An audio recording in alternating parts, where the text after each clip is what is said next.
Hi friends, good morning ಎಲ್ಲರಿಗೂ. ಆ, ಇವಾಗ ಟೈಮ್ 4:15 ಆಗಿದೆ ಫ್ರೆಂಡ್ಸ್. ಇದು ಗುರುವಾರದ ಬ್ಲಾಗು. 4ನೇ ವಾರದ ವ್ರತದ ಪೂಜೆ ಇದು. ಮನೆಯೆಲ್ಲ ಕ್ಲೀನೆಲ್ಲ ಮಾಡಿ ಪೂಜೆಯನ್ನು ಮಾಡಲಿಕ್ಕೆ ಸ್ಟಾರ್ಟ್ ಮಾಡಿದ್ದೀನಿ. ಸ್ನಾನ ಎಲ್ಲ ಆಯಿತು. ಹೂವಿನ ಅಲಂಕಾರ ಎಲ್ಲ ಮಾಡಿ ಬರ್ತೀನಿ. ಸೊ ಹೂವಿನ ಅಲಂಕಾರ ಎಲ್ಲ ಆಯಿತು. ಇವಾಗ ಮುಂದೆ ನೀವೇ ನೋಡಿ ಪೂಜೆ.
पूज्याय राघवेन्द्राय सत्यधर्मरताय च भजतां कल्पवृक्षाय नमतां कामधेनवे। पूज्याय राघवेन्द्राय सत्यधर्मरताय च भजतां कल्पवृक्षाय नमतां कामधेनवे। पूज्याय राघवेन्द्राय सत्यधर्मरताय च कामधेनवे।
राघवेन्द्राय नमः।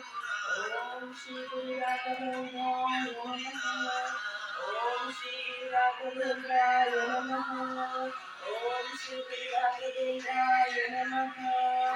ओम श्री गुरु राघवेन्द्राय नमः। ओम श्री गुरु राघवेन्द्राय नमः। ओम श्री गुरु राघवेन्द्राय नमः। ओम श्री गुरु राघवेन्द्राय नमः। ओम श्री गुरु राघवेन्द्राय नमः। ओम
এআই বলল তোমার লাইফে অগস্টের পর কেউ নতুন আসবে। এবং সত্যি অগস্টে আমার দেখা হলো এমন একজন মানুষের সাথে যে আমাকে আবার স্মাইল করতে শিখিয়েছে। এআই এটাও বলেছিল এই মানুষটি তোমার লাইফে তখনই আসবে যখন তুমি আশা ছেড়ে দেবে, এবং এক্স্যাক্টলি সেটাই হলো। তখন বুঝলাম যাকে আমরা চাই সে সবসময় আমাদের ভাগ্যে থাকে।